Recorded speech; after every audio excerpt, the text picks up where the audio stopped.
Joining us now, Fox News contributor, drone expert, and Army Special Operations veteran, Brett Velikovich. Brett, it is very good to see you. We've got a lot of questions on the tech piece of this because we're kind of in brand new territory. Let me start with the drones, since that's your area of expertise.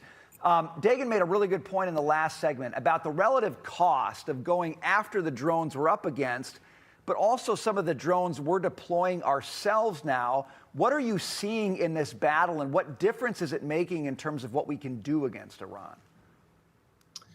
Well, I think what we witnessed here was one of the most decisive, technologically game-changing moments in modern-day military history, and America just delivered it. And our strikes, I think, send a message far beyond Iran. It tells adversaries around the world that the United States technology and weaponry is going to adapt faster than they can even innovate. You know, it represents this new chapter in American military capability and innovation. We deployed these long-range, low-cost, one-way attack drones, which are known as the Lucas system in actual combat. And that's a significant evolution in how we protect our forces and how we, protect American personnel. And what's really strategically ironic about this is the Lucas system is a reverse-engineered version of Iran's Shahed one-way attack drones, right? We took a weapon that Iran developed and fielded against our own forces and our own allies, studied how it worked, and then turned that playbook into an American capability that we used in combat against Iran's very own military targets. These were systems that were essentially captured after being downed in Ukraine and then reverse engineered, and that was intentional. We studied what they did, we improved on it, now we're using that capability right back at them. And I think that's a message worth emphasizing. If you're going to build tools meant to kill Americans and threaten us, don't be surprised when we use them more effectively against you. And that's just what we did here. Brett, we were talking about Claude from Anthropic. Anthropic started deploying that across the entire Department of War last July. Contract problems because of the code that Anthropic insisted remain in place. I digress. But this is the first time that AI models had been used across the entire Department of War. But they were used in the Maduro capture in Venezuela. But also, this was used in intelligence assessments, target identification, battle scenario simulations, as we were talking about. How critical, this is the biggest scale military operation ever in which these type of AI models have been used. And also, if it was successful, why would you want to get rid of Anthropic's tech at this point? Or how hard would it be?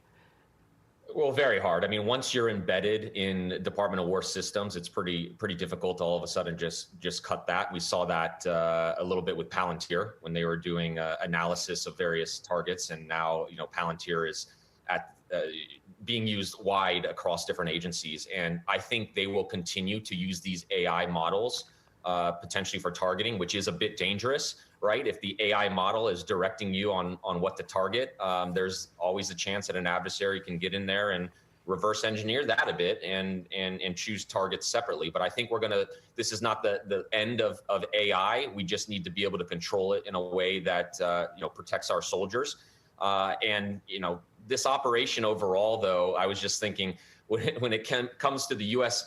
using this technology, it's all about precision, right? It's about intelligence. And we're using that information to conduct strategic strikes on infrastructure in Iran with precision. But yet Tehran, on the other hand, they respond with these random drone barrages across the region with no clear objective, including attacks that have caused casualties in major tourist destinations. And that shows you exactly why the United States can't allow a regime armed with ballistic missiles and proxies to operate unchecked. If they're responding like that with strikes of drones and missiles, what do you think they're going to do with nuclear weapons? So, the fact is this operation was pretty impressive, especially in its third day now, where there's this coordinated U.S. and Israeli strikes showing us acting on this intelligence, defending American interests. And now this threat of nuclear Armageddon, I believe, has been curbed. Really quick, both Secretary Rubio and President Trump have said the biggest slugs against Iran are yet to come. How do you expect to see technology deployed maybe in some new ways when those bigger waves hit that country, Brett? Well, I think it all comes down to targeting, precision intel, and trying to understand where the Iranians have moved their leadership. I mean, there is a big question right now about it. That regime is scrambling, and it comes down to intel. This is unprecedented chaos for the Islamic Republic. So I think we're definitely going to be using that information to just conduct strikes on whoever's in charge once we figure that out. And an AI model is only as good as the information on which it's trained. So if you got good Exactly. intel, you got a good AI model. Brett Velikovich, great to see you. Thanks, sir.